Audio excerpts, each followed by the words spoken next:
आयु कर्म। जब कहीं कोई घटना घट जाती है तो एक दूसरे को समझाते हैं, अरे इतनी आयु लेके आए थे, आयु पूरी हो गई, जाना तो पड़ेगा। जब कोई छोटी उम्र में चला जाए तब ऐसा बोलते हैं, बड़ी उम्र में जाए तो कहते ठीक हो गया, सही हो गया, उनको मुक्ति प्राप्त हो गई। लेकिन कोई बीच में चला जाए तो कहते इतनी ही आयु लेकर आए थे, है ना। मतलब आयु भी एक कर्म है। ज्ञानावरण, दर्शनावरण, वेदनीय, मोहनीय और आयु, इस पांचवें कर्म का नाम है आयु कर्म। जिनकी आप पूजा कर रहे हैं, जिनका विधान कर रहे हैं, जिनकी आराधना उपासना कर रहे हैं, ऐसे सिद्ध भगवान ने आयु कर्म का नाश कर दिया है तो उन्हें अवगाहन गुण प्रकट हो गया है। यानी वो परतंत्रता से रहित हो गए हैं, वो स्वतंत्र हो गए हैं, है ना। परतंत्र मतलब दूसरे के अनुसार जीना और स्वतंत्र मतलब अपने अनुसार जीना। तो आप परतंत्र हैं कि स्वतंत्र हैं, देख लो। एक दूसरे से क्या कहते हो, हम तुम्हारे अनुसार चलने वाले नहीं हैं, हम स्वतंत्र होकर जीने वाले हैं, हम किसी के दुश्मन नहीं रह सकते। बोलिए, कहते कि नहीं कहते एक दूसरे के लिए? हमें दबाना मत, हमें कुछ कहना मत, हम तो अब स्वतंत्र हैं, कहते हो ना। लेकिन आयु कर्म का बंधन ऐसा बंधन है, ऐसा बंधन है कि शायद इसे बंधन ही नहीं मानते हैं। बंधन तो तब मानोगे जब मानोगे ना, तभी तो तोड़ोगे। बंधन को बंधन मानोगे तब तो तोड़ोगे। तुम बंधन को बंधन ही नहीं मानते हो। शरीर भी एक जेल है। क्या है? शरीर भी एक जेल है। अब जैसे वर्तमान समय में आपने देखा होगा, जेल में कई तरह की सुविधाएं होती हैं।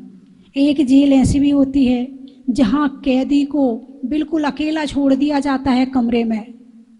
कमरे में अंधेरा है, मच्छर है, सीलन है और एक आदमी को अकेला छोड़ दिया। ऐसी जेल है ना। ऐसी जेल भी है जहां 2-5 लोग एक साथ रहते हैं, 10 लोग एक कमरे में रहते हैं, लेकिन वहां भी गंदगी है, वहां भी सफाई नहीं है, वहां भी ना ओढ़ने का ढंग से है, ना बिछाने का है। खाने के लिए केवल दाल और रोटी रूखी सूखी मिल जाती है। ऐसी जेल भी है। ऐसी जेल भी है कि जहां पर जेल के अंदर खुला घूमते हैं, बाहर नहीं, जेल के अंदर ही अंदर खोल देते हैं। हाँ, तुम जा आ सकते हो, बाहर घूम सकते हो, बाहर सबसे बातचीत कर सकते हो, बाहर कर सकते हो। और जेल में कुछ कैदी ऐसे होते हैं जो कलाकार होते हैं। जेल में सब तरह के लोग जाते हैं। अभी मैं जयपुर में गई थी प्रवचन करने के लिए जेल, तो वहाँ मैंने देखा, वहाँ का जेलर मुझे दिखा रहा था ये पेंटिंग, ये मूर्ति की कलाकारी। और तो मैंने कहा, ये आपने कैसे करवाई? बोले, यहाँ कुछ पेंटर जेल में आए थे। फिर आपने क्या किया? मैंने उन्हें पेंट मंगवा के दे दिया, करो चित्रकारी। तो उन्होंने यहाँ भी चित्रकारी करी। कुछ मूर्तिकार आए जेल में, तो वहाँ कईयों की मूर्तियां बनवा के लगवा दी। बोले, आपको आना था, आपके प्रवचन होना था। मैंने पूछा क्या क्या लगेगा? बोले, तखत लगेगा। तो एक खाती भी था यहाँ पर, तो मैंने तखत भी बनवा दिए। कहाँ कहाँ काम चल रहा है? जेल के अंदर। यानी जेल के अंदर कलाकार भी होते हैं और उन्हें भी फिर विशेष सुविधाएं मिल जाती हैं। लेकिन कुछ जेल ऐसी भी होती है जहां टीवी, मोबाइल, बढ़िया खाना, बढ़िया कपड़ा, बढ़िया कमरा, सोफा सेट, डाइनिंग टेबल, हर तरह की सुविधा होती है। आपको मालूम है नहीं मालूम है? जो बड़े बड़े लोग जाते हैं ना, वो उनको विशेष सुविधा दी जाती है वहाँ पर। तो इस तरह की जेल भी होती है। अब आपको मैं बताना क्या चाहती, इस जेल का वर्णन मैंने क्यों किया है, अब सुनिए। 4 गति है, 4 आयु है, नरक आयु, त्रैंच आयु, मनुष्य आयु और देवायु। ये 4 जेल हैं। क्या है ये? अरे बोलिए ना, आपको बड़ा जोर पड़ रहा है बोलने में, है ना? ये 4 जेल हैं। जेल का मतलब शरीर। शरीर में कौन बंद है? आत्मा। शरीर में कौन बंद है? आत्मा बंद है। कब तक इस शरीर में रहोगे, ये निश्चित कौन करता है? ये आयु कर्म निश्चित करता है कि तुम कितनी उम्र लेकर आए हो। हो सकता है कि जिस दिए में तेल भरा हो वो बुझ जाए, और हो सकता है जो दिया खाली है तेल से वो जलता रहे। ऐसे बहुत से लोग होते हैं जो 80 साल के, 85 साल के, 90 साल के, 95 के हो जाते हैं। वो याद करते हैं, हे मृत्यु देवता, हे यमराज आजा और मुझे ले जा, और वो उनके पास नहीं आता है। और कुछ ऐसे होते हैं कि जो जीवन जीना शुरू करते हैं और उसी समय उनकी मृत्यु हो जाती। ये काम किसने किया? आयु कर्म ने। किसने किया? आयु कर्म ने। जो जितनी आयु लेकर आता है उतनी आयु जीता है, उससे ज्यादा एक सांस ज्यादा लगता है। यदि अंतिम समय चल रहा है और पिताजी से पूछो, पिताजी बैंक में बैलेंस कितना है और किसके नाम से खाता है, कौन से बैंक में है, किसको कितना उधार दे रखा है, किससे कितना लेना है, यदि आयु कर्म खत्म हो गया तो वो इतना भी बताने वाले नहीं है। डॉक्टर केवल प्रयास करते हैं, डॉक्टर केवल पुरुषार्थ करते हैं। उनके हाथ में भी नहीं कि किसी आदमी को जिंदा रख सके और किसी आदमी को मार सके। जिसका आयु कर्म आ गया है तो ऑपरेशन करते करते भी चला जाता है, फिर डॉक्टर आके कहता है आई एम सॉरी, अब आप भगवान से दुआ करें। फिर आप वो भी भगवान के ऊपर डाल देता है। आखिरी सांसें चल रही हैं, अब मेरे हाथ में कुछ नहीं है, अब क्या करो, आप भगवान से दुआ करो। जब ऑपरेशन थिएटर में ले जाते हैं तो साइन कराए जाते हैं। अरे बोलिए ना, क्या होता साइन में? क्या उस एग्रीमेंट में क्या लिखा होता है? यदि कुछ हो जाता है तो हमारी गारंटी नहीं है। ऑपरेशन करवाना हो तो करवाओ और नहीं करवाना हो तो मत करवाओ, साइन तो करने पड़ेंगे। इसमें डॉक्टर की कोई जिम्मेवारी नहीं है, क्योंकि कहीं भी कुछ भी हो सकता है। ऐसे ही 4 आयु, देव, नरक, त्रयंच और पशु।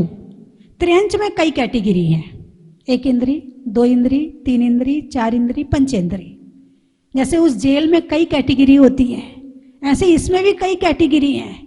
1 इंद्री जीव, पानी का जीव, पृथ्वी, जल, अग्नि, वायु, वनस्पति। 2 इंद्री जीव, लट, केंचुआ आदि। 3 इंद्री जीव, चींटी, खटमल आदि। 4 इंद्री जीव, भौरा, मच्छर आदि। और 5 इंद्री जीव पशु पर्याय में घोड़ा, बैल, बंदर आदि, कुत्ता, बिल्ली, चूहा, ये सब पंचेंद्री है। ये भी जेल है। और मनुष्य शरीर भी एक जेल है, भले ये पंचेंद्री है लेकिन है तो जेल। इस 4 आयु के जेल में से, जेल से बाहर निकलने का जो मार्ग है वो मनुष्य शरीर है।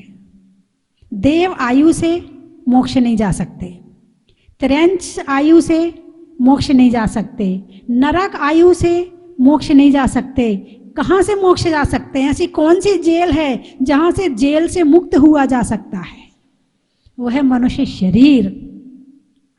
मनुष्य शरीर के माध्यम से शरीर रहित हुआ जा सकता है। कोई दूसरा शरीर है ही नहीं संसार में। लेकिन पहले इस शरीर को जेल तो मानो। जब तक पंछी पिंजरे में है और पिंजरे से प्रेम करता रहेगा तो वो बाहर नहीं निकलेगा। उसे वो पिंजरा अच्छा लग रहा है ये पिंजरे ही मैं हूं, वो ये महसूस ही नहीं कर रहा कि पिंजरा अलग है और मैं अलग हूं। जब तक ऐसा महसूस नहीं होगा तब तक वो पिंजरा छोड़ने वाला नहीं है। ऐसे ही जब तक शरीर अलग है और आत्मा अलग है, जब तक ये महसूस नहीं करोगे तब तक आप इसको छोड़ने की भावना भी नहीं रखोगे। इसको छोड़ने के लिए जरूरी है कि ये इसको भेद विज्ञान किया जाए। यदि पंछी पिंजरे से प्रेम करने लगे तो कभी बाहर उड़ नहीं सकता है। ऐसे ही ये आत्मा शरीर से ही प्रेम करने लगे, इसको ही सजाने लगे, इसको ही नहलाने लगे, इसको ही धुलाने लगे, इसके काम में ही अपना काम समझने लगे, तो समझना कभी मुक्ति का रास्ता खुला है ही नहीं है।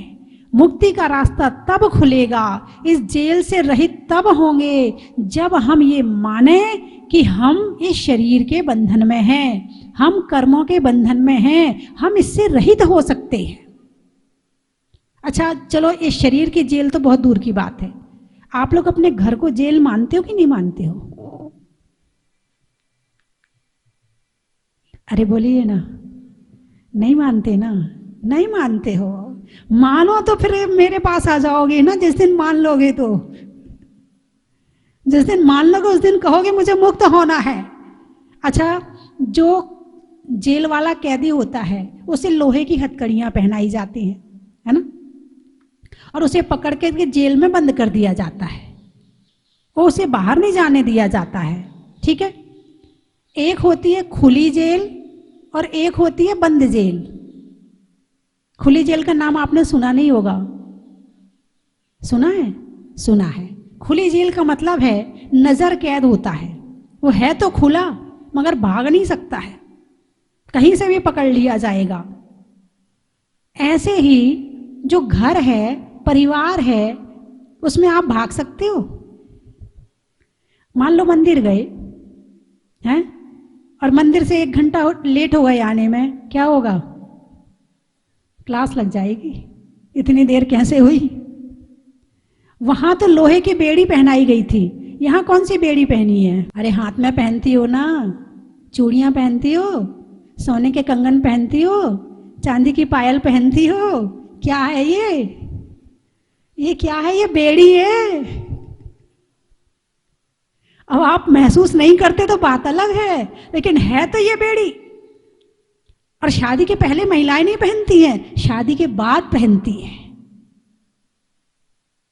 घर में रहो, शांति से रहो, अच्छे से रहो, उससे नहीं मिलना, उसके पास नहीं जाना, उससे बात नहीं करना। जेल है कि नहीं है? खुली जेल है ये।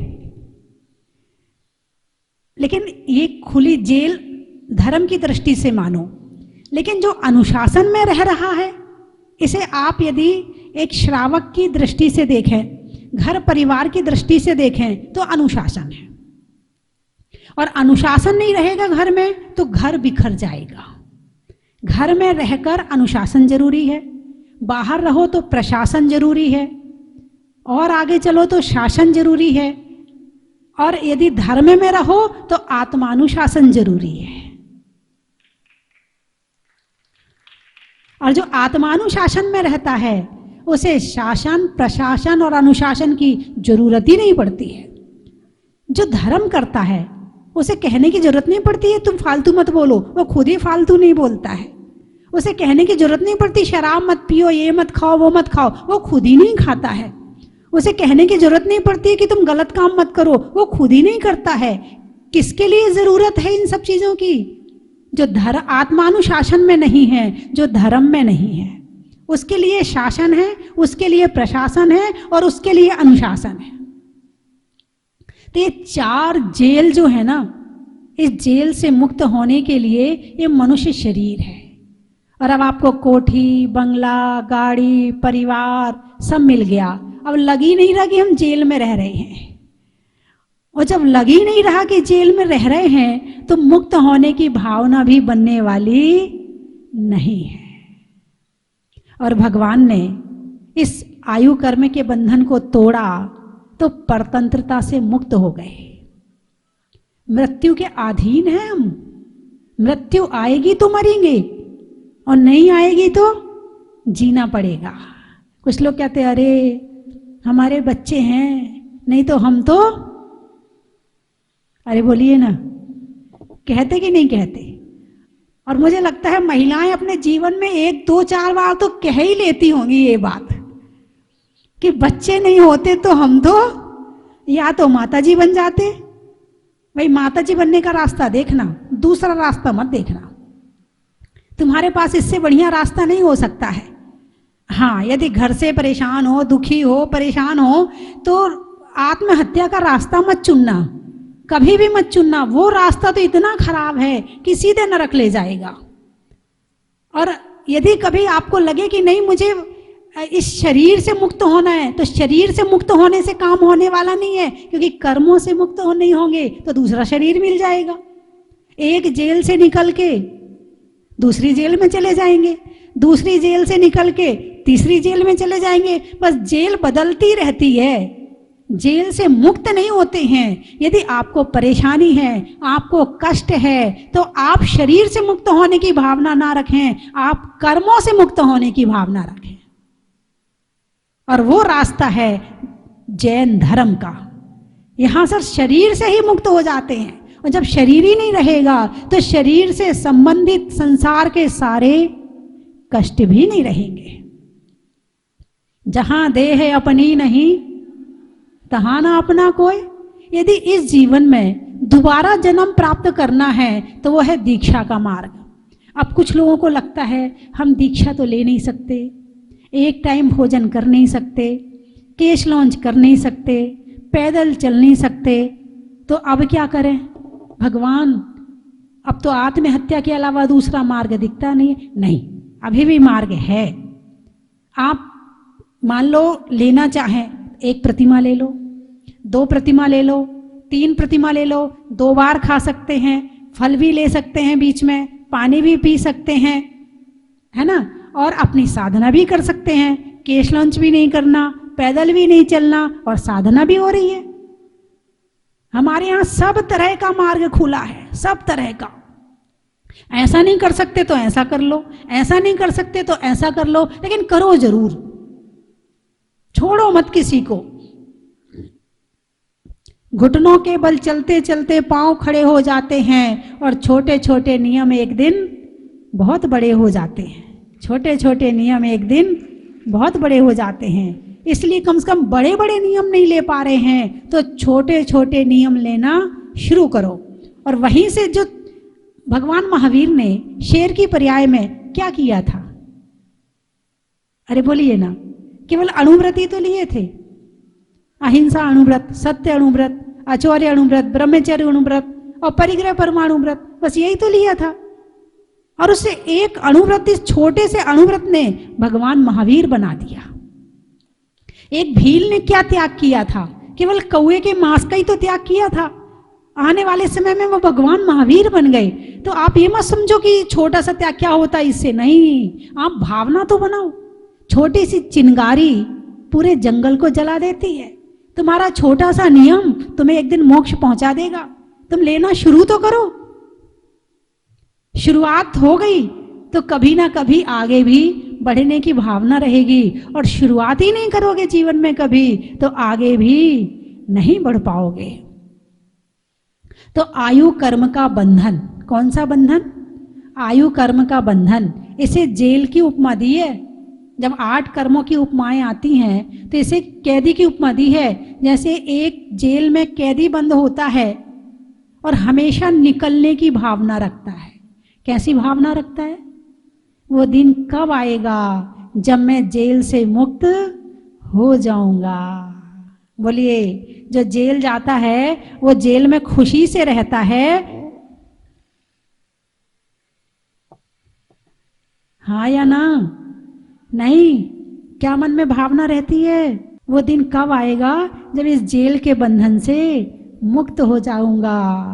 आपके मन में कभी ऐसी भावना आती है? जेल को ही सजाने लगो, जेल को ही पोंछा झाड़ू श्रृंगार करने लगो जेल का, और जेल को ही अपना मानने लगो, तो कभी उसमें से निकलने की भावना आएगी नहीं। जब तक शरीर को अलग नहीं मानोगे, जब तक इससे मुक्त होने की भावना नहीं रखोगे, तब तक शरीर से ही प्रेम होता रहेगा। और ये प्रेम, जिससे प्रेम करोगे वही चीज मिलेगी। ऐसा है कि नहीं है? शरीर से प्रेम करोगे तो क्या मिलेगा? शरीर ही मिलेगा। एक शरीर छोड़ो दूसरा शरीर मिलेगा, दूसरा छोड़ो तीसरा मिलेगा, शरीर ही मिलते चले जाएंगे। और आत्मा से प्रेम करोगे तो शुद्ध आत्मा मिलेगी और एक दिन सिद्ध भगवान बना देगी। और सत्य क्या है? प्रेम करना किससे चाहिए? एक थोड़ा सा निश्चित कर लो कि प्रेम करने लायक कौन है। नहीं, मेरे से तो आप कह रहे हैं आत्मा, मैं तो कर रही हूं, आपकी पूछ रही हूं मैं तो। हैं? हाँ जी नैमीचंद जी हैं। देखो, कोशिश वालों की बात तो मैं मानती नहीं। कोशिश वाले तो कहेंगे माता जी मैं कोशिश कर रहा हूं, बाहर जाके भूल जाएंगे। माता जी को ना इधर का रखा ना इधर का रखा, ना तो कहा ना और ना कहा हाँ। तो आप तो एक बात करो, हाँ या ना में से एक तरफ हो। यदि नास्तिक हैं तो पूरे नास्तिक, प्योर नास्तिक, और आस्तिक हैं तो पूरे आस्तिक। नास्तिक हैं तो ईमानदारी से नास्तिक, कि मैं नहीं मानता तो नहीं मानता। जब नास्तिक को बात समझ में आ जाएगी और जब वो आस्तिक बनेगा तो पक्का आस्तिक बनेगा। लेकिन जो बीच वाला होता है ना, उसे ये नहीं पता भगवान कौन है, उसे ये नहीं पता आत्मा कौन है, उसे ये नहीं पता धर्म क्या है। मंदिर भी रोज जाता है, चावल भी चढ़ाता है, घंटा भी बजाता है, लेकिन लगता धर्मात्मा है, लेकिन उसे धर्म का आता पता कुछ भी नहीं है। यदि आप जैनी हैं और आप धर्मात्मा हैं तो आपको इतना तो पता होना ही चाहिए कि जैन धर्म क्या है और क्या कहता है। और जिसने ये जान लिया कि क्या कहता है, तो समझना वो ही ऐसे विधान करवा सकता है, वो ही ऐसी पूजा करवा सकता है और वो ही ऐसी भक्ति कर सकता है। तभी आप विधान में अपने अपने घर को छोड़कर आए हैं, तभी आप भगवान की भक्ति कर रहे हैं, तभी नैमीचंद जी ने विधान करवाया है। जान लिया है कि इसमें कुछ है, इसमें ही सब कुछ है। बाहर तो बस जी रहे हैं, बस बाहर भ्रमित होके जी रहे हैं, और बाकी सत्यता तो यहीं पर ही है।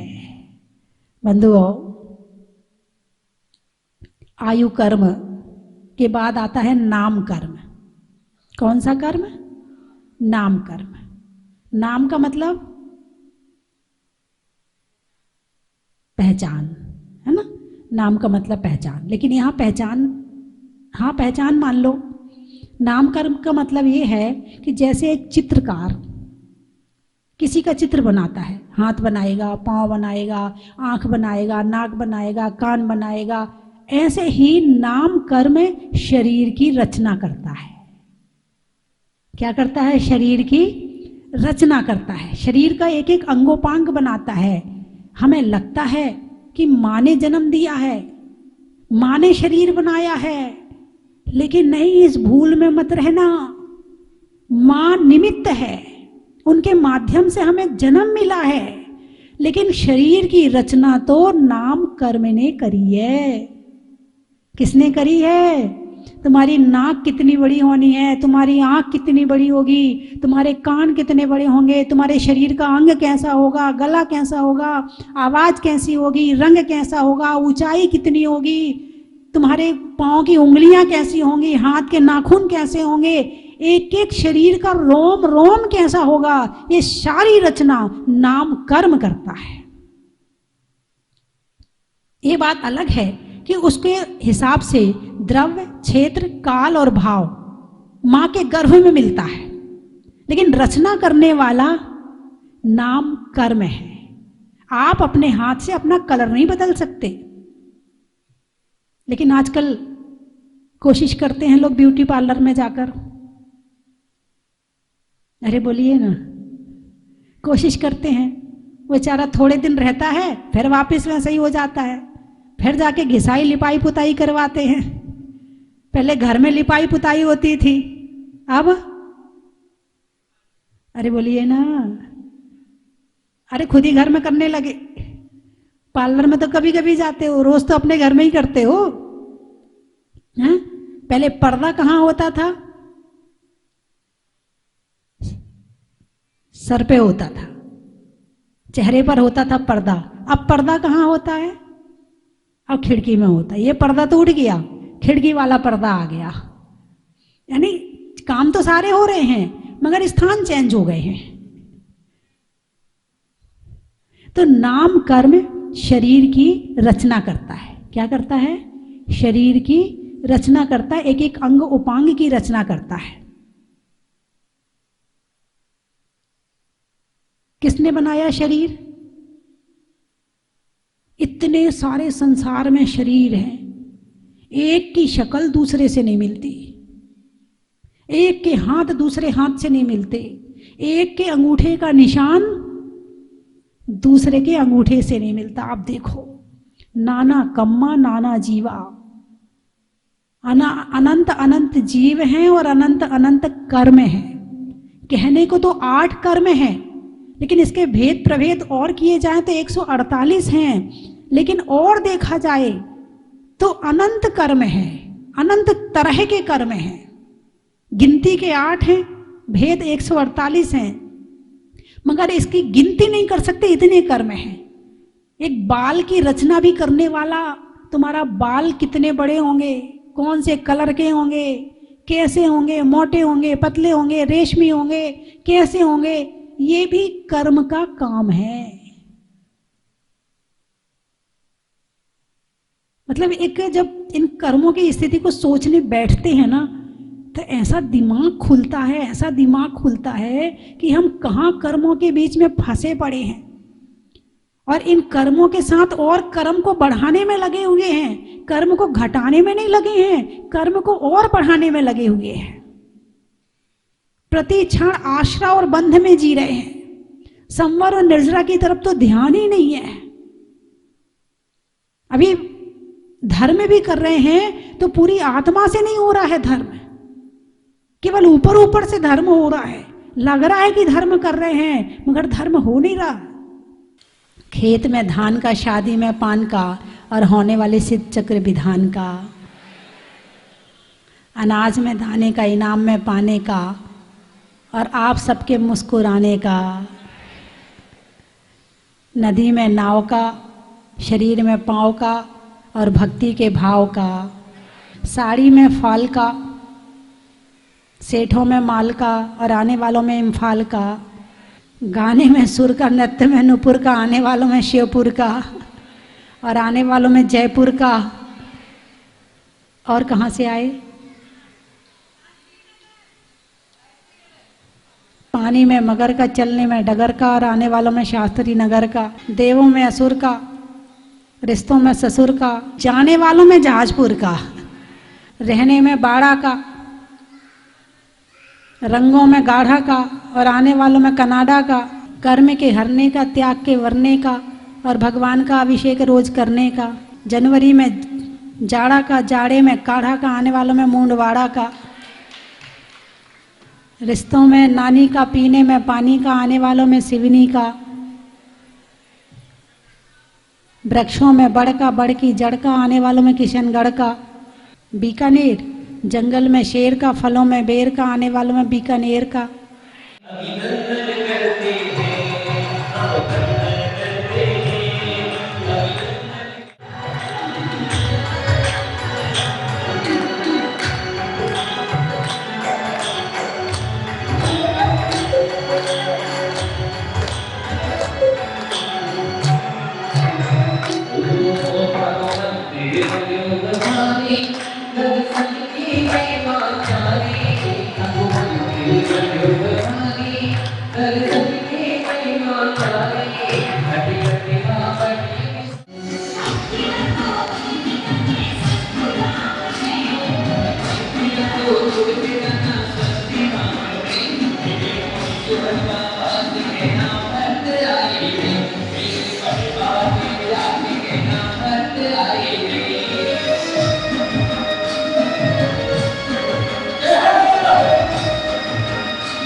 मैं तीसरी बार यहाँ पर आया हूँ और ऐसा लगता है कि मैं यहाँ पर बार बार आऊँ। हमारे कुक्षी में भी मुनि सूरतनाथ भगवान मूल नायक प्रतिमा है। यहाँ की प्रतिमा को देखकर मन बहुत हर्षित हो जाता है। ऐसा लगता है कि बस प्रतिमा को हम निहारते रहें और माता जी के सानिध्य में जो है जहाँ मंदिर बना है बहुत ही भव्य और बहुत ही सुंदर है।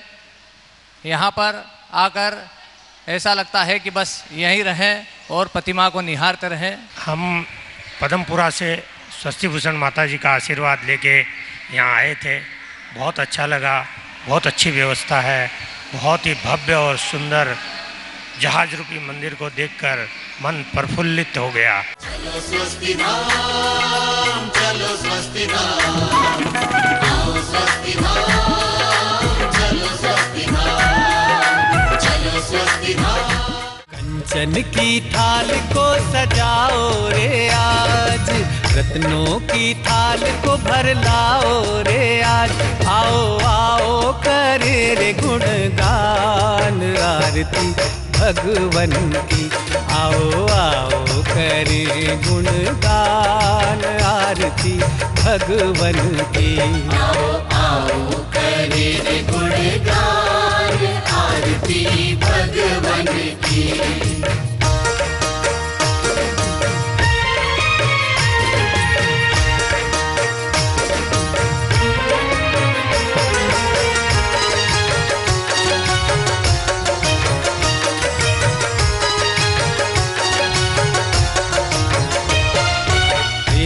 सुमित्र के राज दुलारे, माँ पद्मा जी के नैनों के तारे।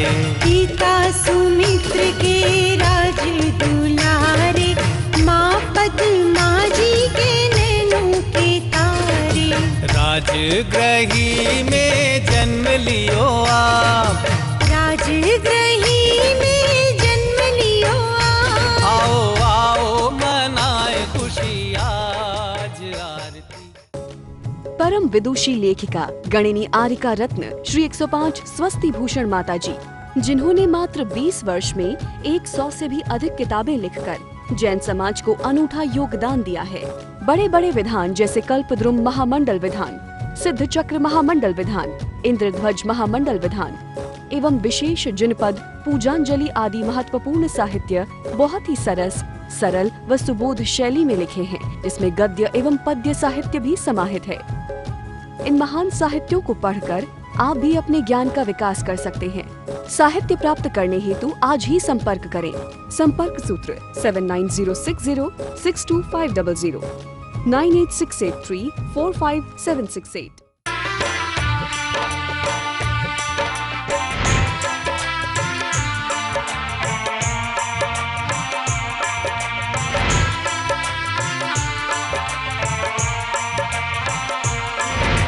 चलो रे चलो रे चलो चलो रे चलो रे चलो चलो जहाजपुर।